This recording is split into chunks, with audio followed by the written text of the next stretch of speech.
5-6 mark কাটা গেলে কি চান্স হবে? তার মধ্যে 800 সিটই সেকেন্ড টাইমার চান্স পায় 5 মার্ক কেটে। সেকেন্ড টাইম অবভিয়াসলি তোমার লাস্ট অপশন এবং অনেক রিস্কি একটা ব্যাপার। মানে বলো না অমানবিক, অমানুষের মতো পরিশ্রম করতে পারো তাহলে পসিবল। খুব রিসেন্টলি কমেন্টে পাচ্ছি আপু এখন থেকে পড়লে কি পসিবল? যে কত মার্ক কাটা গেলে তোমার আসলে প্রিপারেশন নেওয়া উচিত? এতদিন ধরে তোমার কেন এটা মাথায় আসে না যে আমার মেডিকেল প্রিপারেশন নিতে হবে? আসসালামু আলাইকুম সেকেন্ড টাইমার্স এন্ড যাদের এইচএসসি জিপি একটু কম, তার জন্য আমি একটা পিছনে একটা প্রশ্ন লিখেছি, 5-6 মার্ক কাটা গেলে কি চান্স হবে?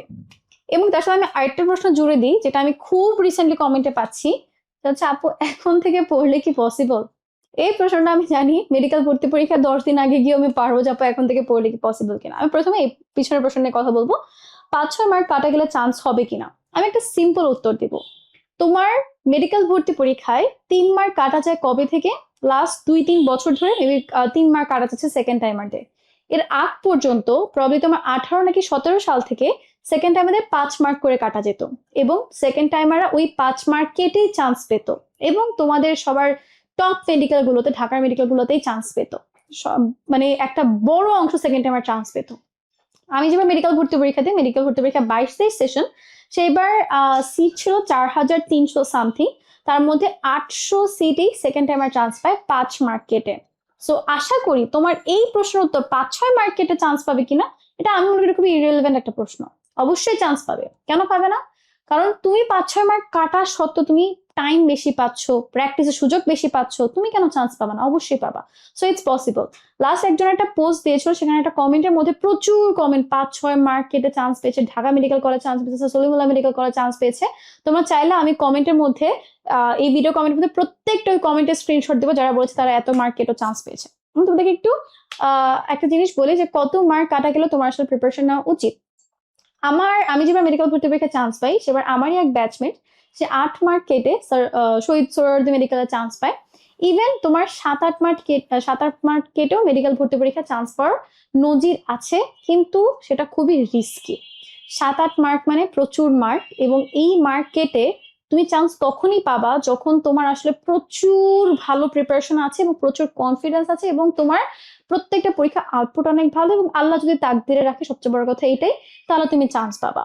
এখন ইটস নট সেফ। আমরা বলি তোমার যদি 7-8 মার্ক কাটা যায়, সেই ক্ষেত্রে তুমি একটু ভার্সিটি প্রিপারেশনে ব্যাক আপ রাখবা। হ্যাঁ, এখন ধরো অনেকে এসে আমাকে বলছে যে আপু আমার তো আরেকটু বেশি মার্ক কাটা যাবে, তো আমি সেক্ষেত্রে কি করব? দেখো, আমি বলবো যে সেকেন্ড টাইম অবভিয়াসলি তোমার লাস্ট অপশন এবং অনেক রিস্কি একটা ব্যাপার। সো এত রিস্ক আমরা রাখবো না। আমাদের যেহেতু একটা চান্স লাগবে, সেটা তুমি চেষ্টা করবা, তোমার যেহেতু এখনো কিছু সময় হাতে আছে, তুমি সপ্তাহে একদিন একটু ম্যাথ বা একটু ফিজিক্স প্র্যাকটিসের জন্য রাখলা। তোমার মেডিকেল তুমি যেহেতু বায়োলজি কেমিস্ট্রি পড়ছো, কিছুটা তোমার কভার হয়ে যাচ্ছে, যদিও ভার্সিটি কেমিস্ট্রি একটু আলাদা আছে। তো সেই ক্ষেত্রে আমি বলবো তুমি জাস্ট একটা দিনে সপ্তাহে সময় রাখো, যেদিন তুমি একটু ম্যাথ এবং ফিজিক্স প্র্যাকটিসে রাখবা।